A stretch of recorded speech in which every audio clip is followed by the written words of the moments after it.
Oh, why hello there, and welcome to Frank Reads.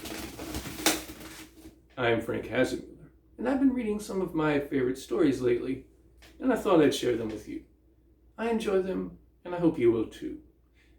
Today is Halloween, and I thought I would celebrate my favorite holiday and cap off a month of horror stories by reading one of my favorite poems. It's quite possibly the most famous poem ever composed in America, and one of the most famous ever composed in the English language. It's by one of my favorite authors, and it's a classic. It's by Edgar Allan Poe, and it is The Raven.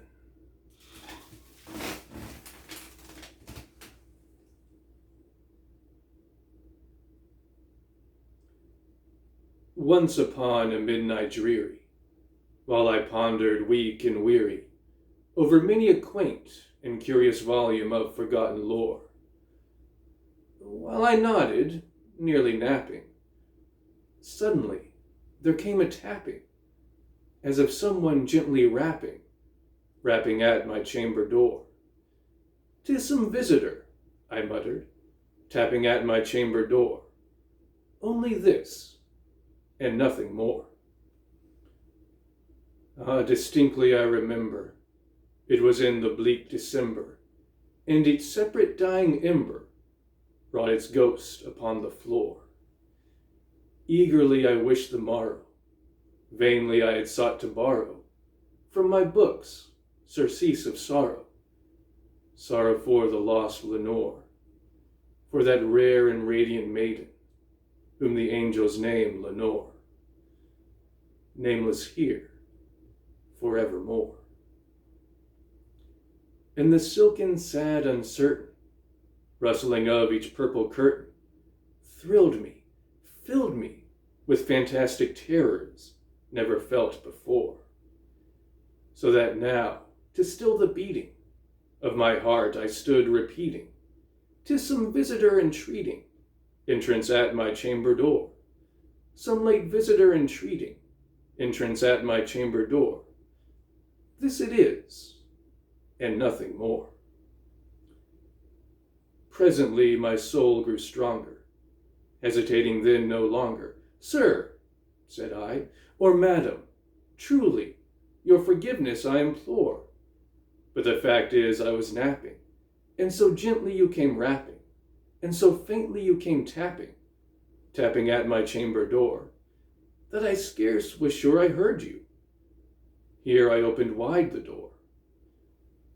Darkness there, and nothing more." Deep into that darkness peering, long I stood there wondering, fearing, doubting, dreaming dreams no mortal ever dared to dream before. But the silence was unbroken, and the stillness gave no token. And the only word there spoken was the whispered word, Lenore. This I whispered, and an echo murmured back the word, Lenore. Merely this, and nothing more. Back into the chamber turning, all my soul within me burning, soon again I heard a tapping, something louder than before. "Surely," said I, "surely that is something at my window lattice. Let me see then what thereat is, and this mystery explore. Let my heart be still a moment, and this mystery explore. 'Tis the wind, and nothing more."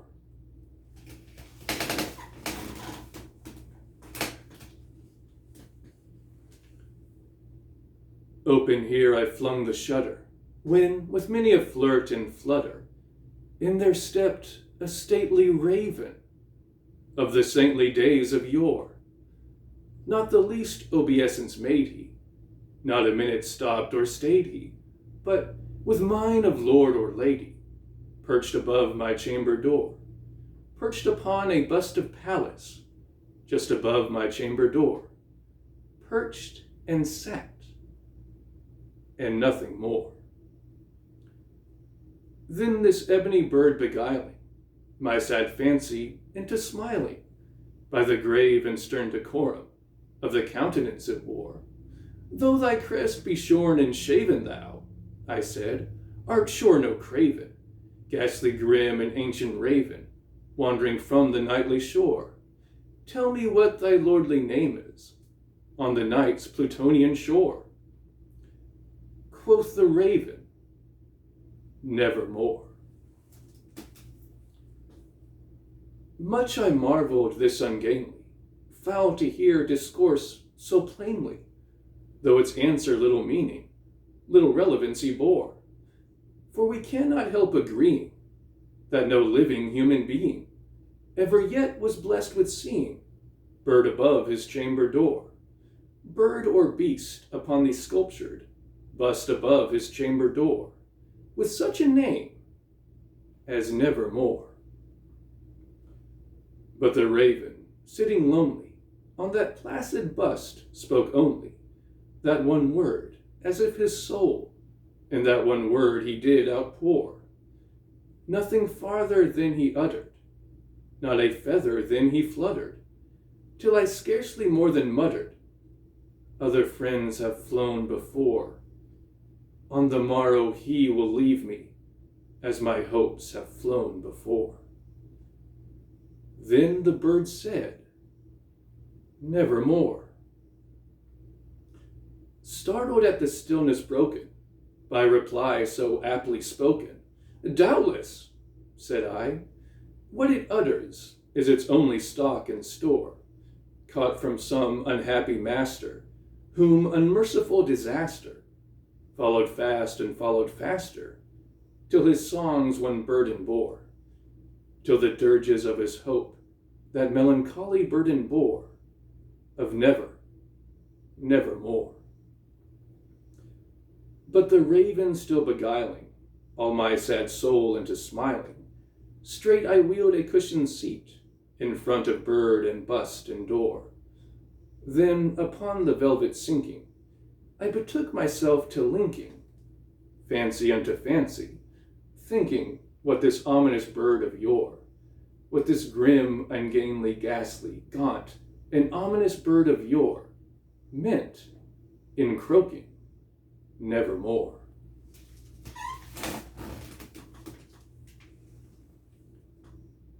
This I sat engaged in guessing, but no syllable expressing, to the fowl whose fiery eyes now burned into my bosom's core.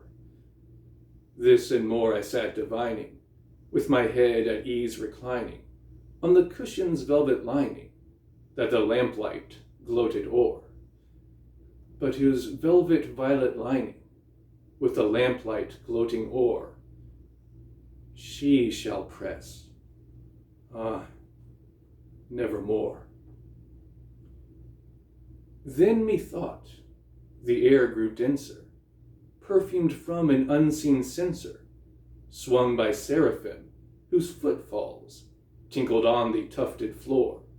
Wretch, I cried, thy God hath lent thee, by these angels he hath sent thee, respite, respite, and nepenthe from thy memories of Lenore. Quaff, oh quaff this kind nepenthe, and forget this lost Lenore. Quoth the raven, nevermore.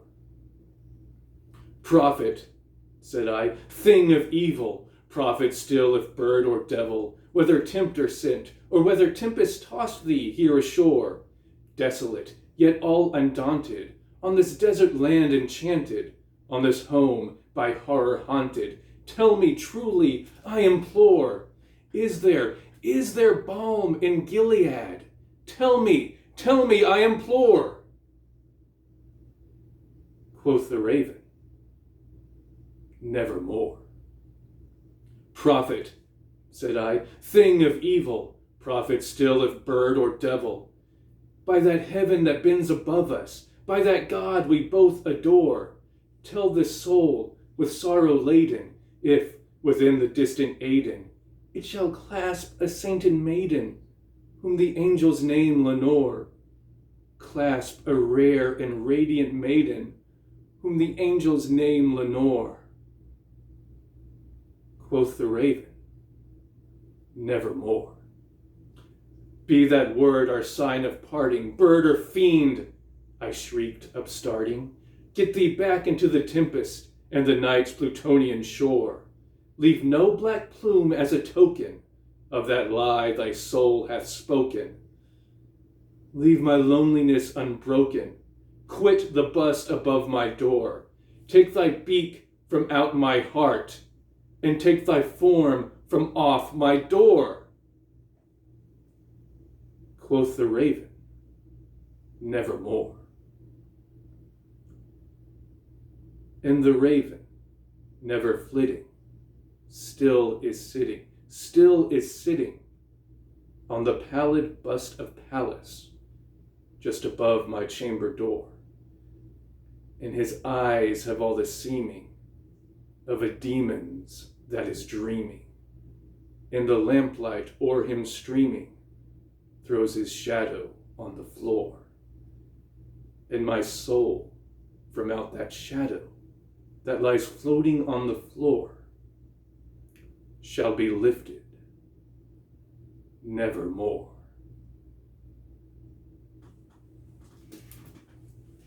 Well, there you go. There's The Raven by Edgar Allan Poe. And it's pretty easy to see why it is so popular and why it has been so popular for so long. And even though it's set in December, it's still, I think, a perfect poem for Halloween. So I hope you enjoyed it. I know I did. I hope you have a happy and safe Halloween. And I hope you will join me next time. And until then, keep reading.